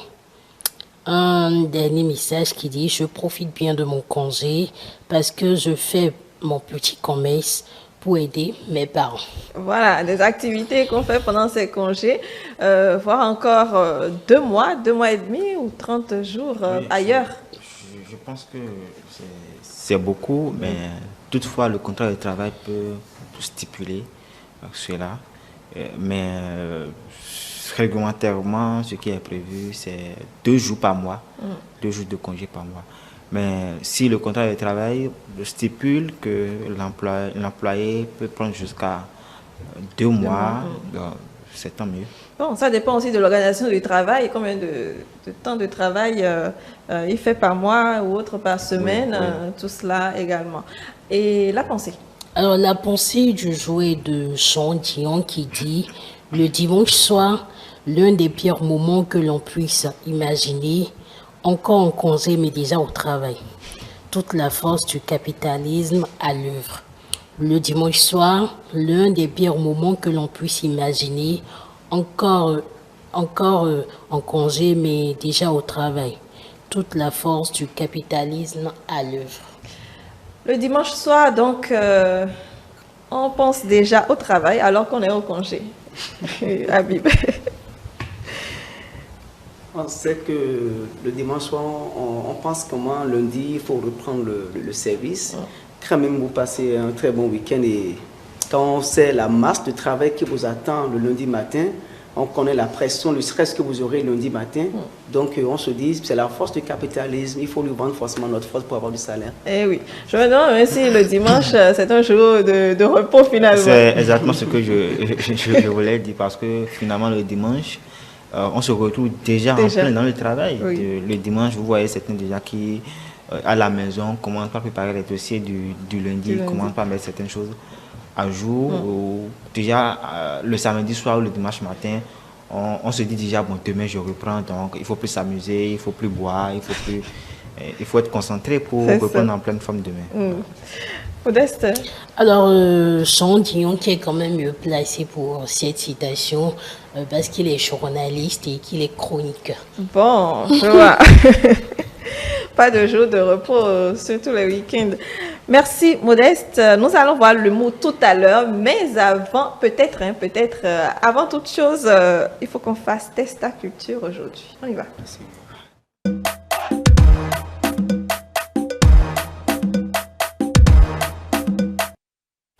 Voilà, test à culture. Donc aujourd'hui, nous sommes dans le vocabulaire, dans l'orthographe.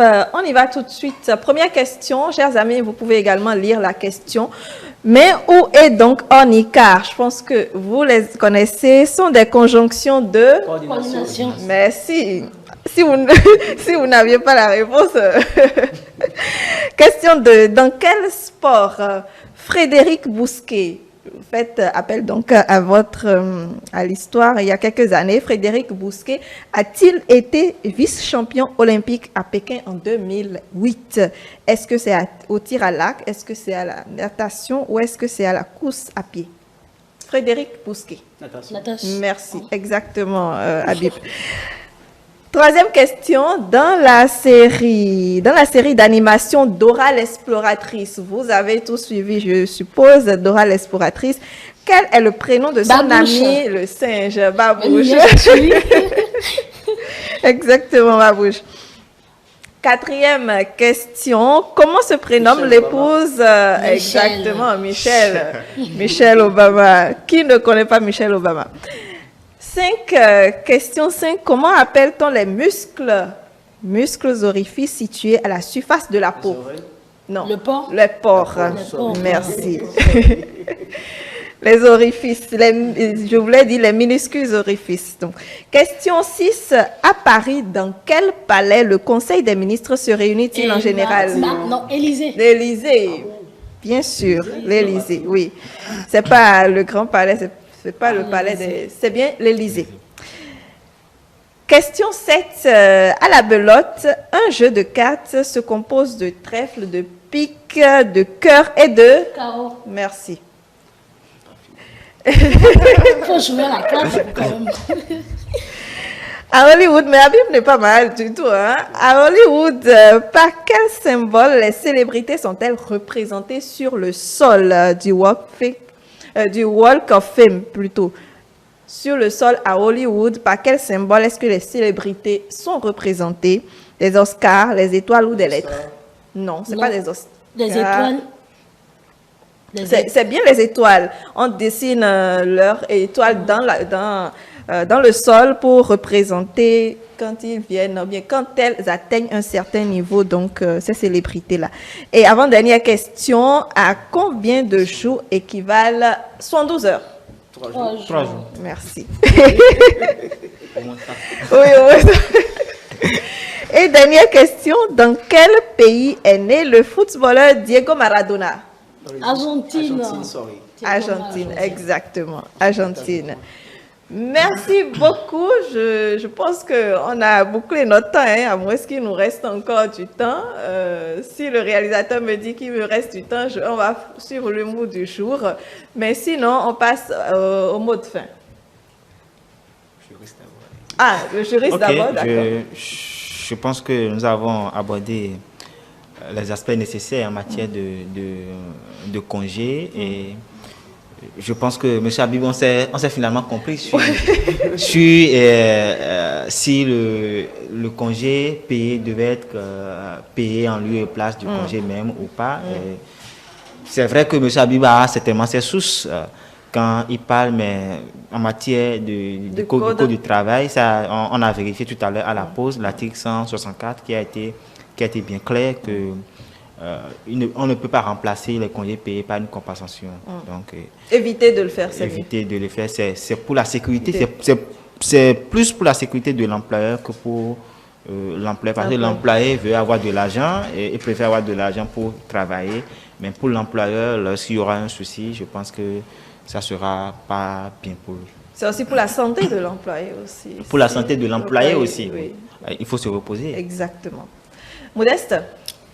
Prendre votre temps de repos quand ça s'impose, parce que la santé, ça ne s'achète pas. Merci. Habib? Merci Madame Donnel, à tout le plateau, à tous les téléspectateurs. Nous avons compris l'importance des congés, nous avons compris les dispositions qu'il faut prendre. Je reviens sur ce qu'a dit le juriste qui est très important. Et quand vous allez en congé, faites tout possible pour avoir votre titre de jouissance de congé. C'est important pour vous. Et je précise qu'il y a une erreur qui a été faite par devers mes soins. Effectivement, j'ai lu, mes sources sont fausses. Le contrat de travail ne permet pas à l'employeur de payer financièrement le congé pour demander à l'employé de rester au poste et prendre de l'argent. Les sources ne sont pas vraies. Le code de travail, la convention collective de travail ne permet pas cela. Et je demande aux employés, aux employeurs de ne pas tomber dans ce piège-là. Bénéficiez de vos congés, passez de bons moments, revenez plus fort pour la performance de l'entreprise et pour sa pérennité. Merci. Merci beaucoup, Habib Rodono, Fréjus Atindoglo, toujours un plaisir de vous avoir par ici. Modeste également, toujours un plaisir de vous avoir également chaque matin avec nous. On se retrouve, amis téléspectateurs, j'espère que vous avez noté l'essentiel de ce qu'il faut retenir donc en matière de congés, en matière de vacances et en matière d'absence également au poste, les dispositions qu'il faut prendre lorsque vous devez en bénéficier donc et surtout ne restez pas au poste pour dire que vous allez conserver votre poste de responsabilité ou encore gagner quelques francs, allez vous reposer, vous en avez besoin, j'en suis persuadée. Allez, passez une très bonne journée, une bonne semaine.